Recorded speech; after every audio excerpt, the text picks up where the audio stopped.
What is your biggest "we need to leave right now" moment? Story 1. When I was about 16, I went to visit my grandmother at her place. The smell of natural gas was intense, even though Nana didn't seem to notice it much. She was groggy, sort of half asleep, not her usual responsive self, so I made her get out of the house at once, and I opened up the windows and doors. I called Dad, and he reported it to the gas company, who sent inspectors out right away. They shut off the gas valve in the street, immediately sent a repair crew to fix a leaking joint in the gas supply pipe. The inspector even said it, that if I had not acted then and there, the probability was very high that there would have soon been an explosion. Story 2. I was in a mall in Indonesia, and 2 tourists seemed to be having problems communicating with the cashier at a bookstore, so I helped translate.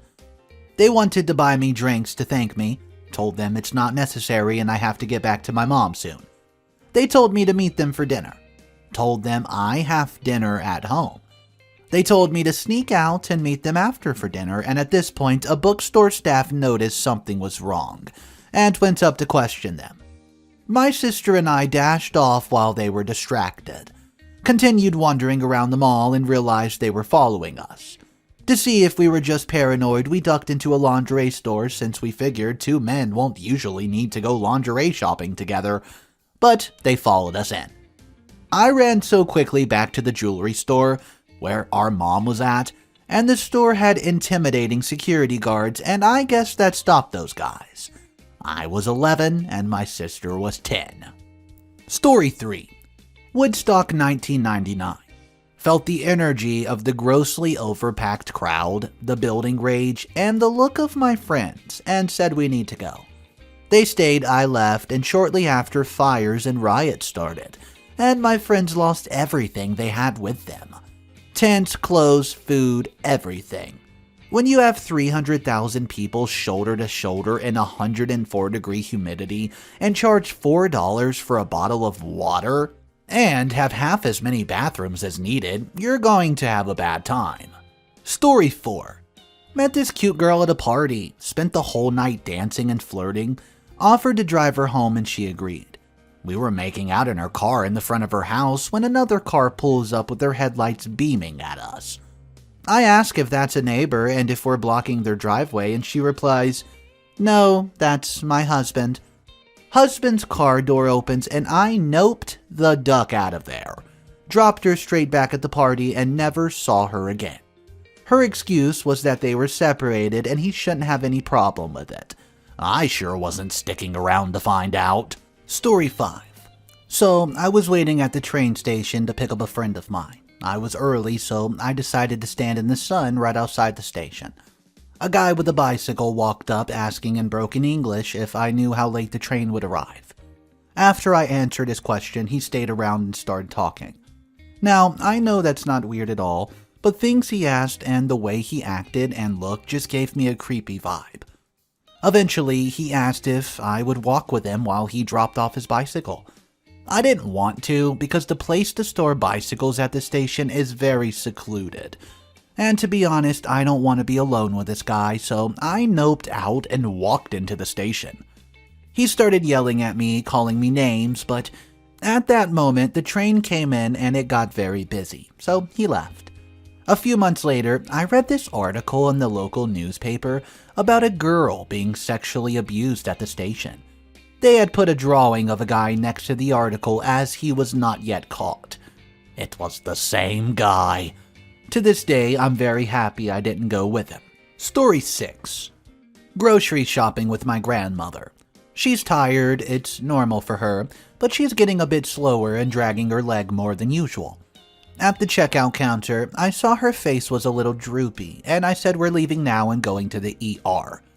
They gave her a bottle of water for the car ride, which she ended up choking on and vomiting up all the water. Called ahead to the ER, so they were ready and they took care of her ASAP. She was having a stroke, and they were able to help her quick enough so that she didn't have any long-lasting issues. Story 7. About 2 months ago, I stayed up past my usual bedtime, and as soon as I got in bed, I smelled something odd. and was hearing some inconsistent banging and clattering from downstairs. I don't live in a great neighborhood, so none of this was unusual, but I got out of bed to check anyways and saw flames licking up the side of the building. I yelled at my wife to get out of bed, threw on some clothes, and we hightailed it out of there. Our building has a shared wall within the next, and the one had an apartment on the ground floor, fully engulfed by the time we made it outside. Ended up condemning the whole building. I was the first one to even call for help. Have been jerking myself awake in the night pretty consistently since then. Story 8. The owner of a Mexican restaurant threw 2 young farm workers out of the bar and the parking lot. They were drunk as monkeys and proceeded to try to fight, but mostly just leaned on each other. All in front of the picture window while the place is full of people. Then one runs into his truck and burns rubber out of there. I said, "Time to go, honey." She says, "What?" "Those a-holes aren't done, and I'm not going to be here when the shooting starts." We left, and it did start not long after. Story 9. I was waiting for an Uber on the outskirts of Atlanta with a couple friends around 10 p.m. We were just shooting the crap after leaving a nearby restaurant and talking about what bar to go to. A disheveled older man walked up a few feet behind one of my friends and struck a weird pose for 2 to 3 minutes while looking into our direction. And there was no one else around.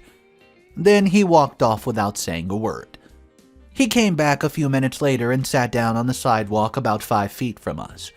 At this point, I'm just wondering if he wants something from us, because there was absolutely no other reason to plop down that close to us on an empty sidewalk.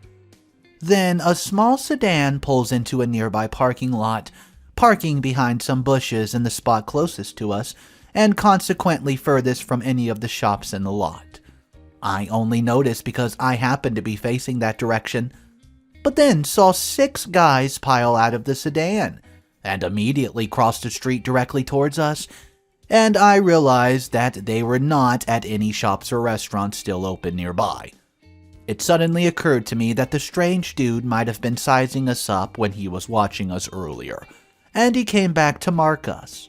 We were all dressed nice with smartphones out and watches visible, basically the fanciest stuff we had out for the night.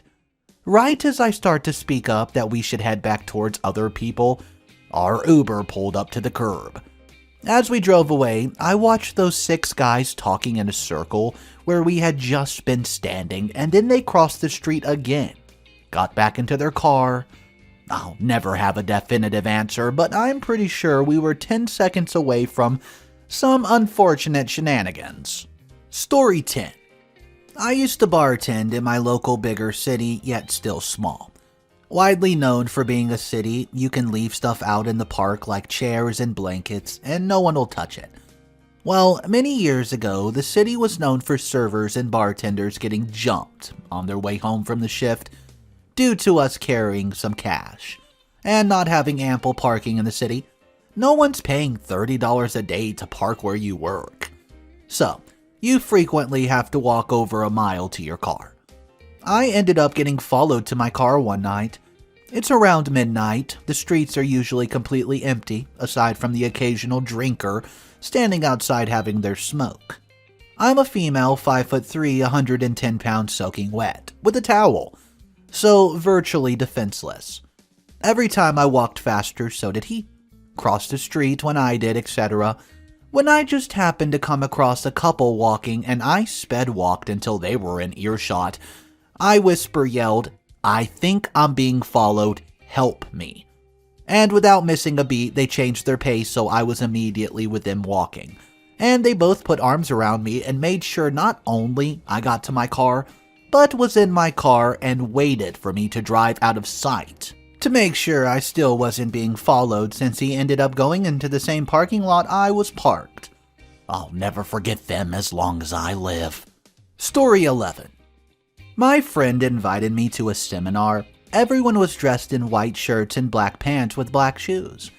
I was odd one out in here. For some weird reason, they were praising Founders as if he was some kind of god. When I went into the auditorium, They were showing how these 17-year-olds were earning like 200,000 RS in a month, which is a heck of a lot of Indian money, translated to about 3,500 bucks, with their own bikes, cars, and crap like that. Then it dawned upon me that this is eerily similar to one of the biggest scams that used similar business models about 7 years ago. I really wanted to move out ASAP. My brainwashed friend was sitting a few rows behind me, and all of those involved in this marketing were required to do so for weird reasons. It was cringy at best and exploitive at worst. Never caught up with him ever since. That friend of mine wasn't really a bad person or anything. He didn't even force me to buy the product or nothing, but it may be due to the fact that I studied in different cities. The product seemed really good from outside, but the method of selling looked just like one of those MLMs. There was another person in that group who was from my school. Didn't know him in any way, who forced one of my family friends, went to the school, to buy the product. He then resorted to swearing and abused her online for not buying the product. I'm not sure if it's a full-fledged MLM because the participants weren't forced to buy product in bulk. Probably because all of them were students. I don't recall the name of the company, so I don't even know if the company's still going. Story 12. A friend and I were exploring an old abandoned hospital, and the way that it was set out was via a bunch of joined buildings. All the windows and doors were boarded up aside from one place where we could squeeze in past a loose board. And the layout meant that once we were in through there, we had access to pretty much the entire building. Obviously, it was darker than dark in there, and we had to remember which wing we'd come from. We had flashlights, so it wasn't too bad, but then we got to this room where there was a lot of cool stuff left behind. Beds, filing cabinets, you name it. And we wanted to take pictures, so we turned the flashlights off so we could use the flash on the camera. We did this for 10 minutes or so, only seeing the room in bright flash from the camera. Everything was cool. And then we both slowly became aware of noises. Usually, an abandoned building's pretty quiet apart from water dripping and wind doing weird things, but we could hear floors cracking, doors creaking, the occasional scrape or crash of metal against the floor. Basically, it sounded like someone was blundering around in the dark. Now, the layout means that in order to get back to where we came in, we have to walk back towards the noise. There's only one route. We're getting freaked out, so we start moving back through the rooms, stopping to listen all the while. Finally, we get inside the side hall, and we come to the front, and we bolt to the door at the end, finally risking turning the flashlights on and making noise. Guys, it's the wrong freaking door. We stand there listening to the footsteps get closer, and we're absolutely frozen, standing in the dark, totally cornered. If whoever or whatever it is making those noises come down this short hall, we're screwed. We wait and listen, holding our breaths. Then scraping and shuffling approaches. Slowly comes past and then fades. We wait a bit and then creep out of the hall and into the main building once more. Carefully, we move one hall over where we can see a silver light from the loose board. We quietly make our way towards it. Then we hear an almighty scrape and bang behind us as though someone tipped over one of those huge metal filing cabinets. I mean, it was loud. I yell, "Time to go!" And we sprint for the door, and there's a clear footsteps right behind us. We launched ourselves through the loose board and down the overgrown path before taking a look back. We can't see anything through the small gap, but we don't stick around to see if that changes. Story 13. My friend and I, both females, met up our first time back home from college.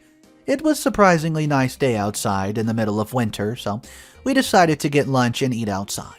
We found a park that had no one there, and we were sitting at the picnic table just catching up, when I see a scruffy-looking guy in the large work van with no rear windows pull into the parking lot.